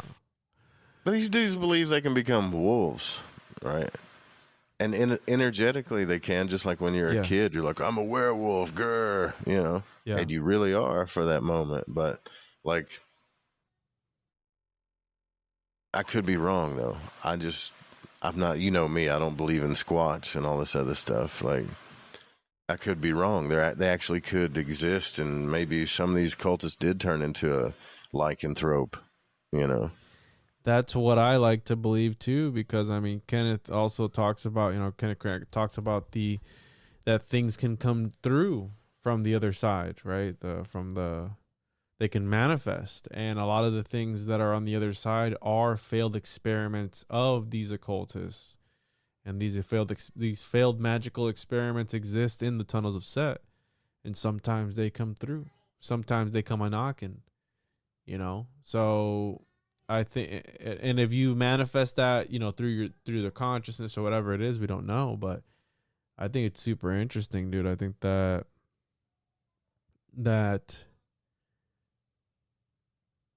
yeah, I still don't know what I believe, Joe. I mean, you know that, and that's why we're here. That's why we're looking into all this. I know you believe in God, though. You don't talk about it, but I know you believe in God, and you believe in, like, you're a light. The light side of this thing, you're working for, even though you're doing it in a fun way, you know. What race would I be in Destiny, bro? The light side. What race? I mean, you'd probably be an Awoken. That's what I am in Destiny. But Awoken are people that have both light and dark energy in them. They understand it, you know. Yeah. But they're trying to work for the good for the most part. Damn, Joe. Let's get out of here, bro. I got to eat dinner. And I was hoping you'd talk about exploding head syndrome, but we can talk about that later. Let's keep it for the next one, dude. We literally did not have a plan today for what we were going to talk about. No, but you surprised me with they're making human brain computer thing. That was a surprise to me. Just so you guys know that are listening, he surprised me with that too. So it's a surprise for me. There will be a reel coming out today on that, and it's so dark, bro. I mean, it's so weird. What a weird. When I was reading, I was like, this is satire. This is the Babylon Bee or whatever that one was. I was like, this is fake. There's no way. And dude, it's there. Make of it what you will. But I think that we're stepping into some. If this is rearing its ugly head now, I'm sure the military-industrial complex has access to this. They've been using it. Maybe that's where all the bovine blood is going from the cow mutilations. And maybe these little Brainunculi are housing units for the Nephilim spirits of old or the water. I don't know. Who knows? But listen, dude. Listen. Yeah. And for those Brainunculi listening, make sure to hit the like, share the show. Come join us Tuesday nights. One Media YouTube channel, twitch.tv. Follow Joe, fringe.fm, Void Walker on most social media platforms. Do you want to add anything else, Joe, before we get out of here? Because this was heavy, dude. I'm kind of drained, dude, to be honest. I'm like, this is a lot. Yeah. No, just support Juan. Like, thanks for having me on the show, and anytime, brother. Love to have you on the show too. Anytime. I got you. Dude. I got your back. I like what you're doing, you know. Yeah, dude, for sure. And as always, everyone, catch you on the other side. I don't know what other side that is, if it's the reverse side of the tree, if it's the cliff off, if it's the mob zone, if it's Universe B, wherever the hell it is. See you on the next one. Stay safe, everybody.